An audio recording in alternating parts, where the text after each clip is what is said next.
এই মেজবা বসো বসো বসো। ঈদ মোবারক।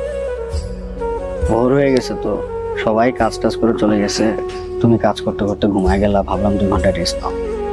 ফ্যামিলির জন্য যদি শপিং করো তাহলে কিন্তু 50% ডিসকাউন্ট আছে। স্যার ঈদের দিন এখনো পর্যন্ত তোমার ছেলে আসলো না। ঈদের দিন সকাল পর্যন্ত বাংলাদেশের কোন অফিস খোলা থাকে তুমি আমার বোঝাও। ফোন তো করলাম, ফোন তো বন্ধ, কি করব? ওই তো ভাড়া চলে এসেছে। চাই তোর ফোন বন্ধ কেন? চার্জ ছিল না, বন্ধ হয়ে গেছে। নতুন পাঞ্জাবি? নতুন পাঞ্জাবি? এটা তোমার।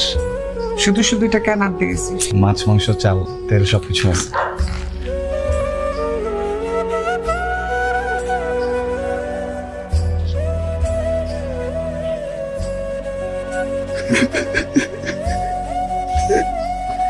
কাঁদিস কেন? Rich man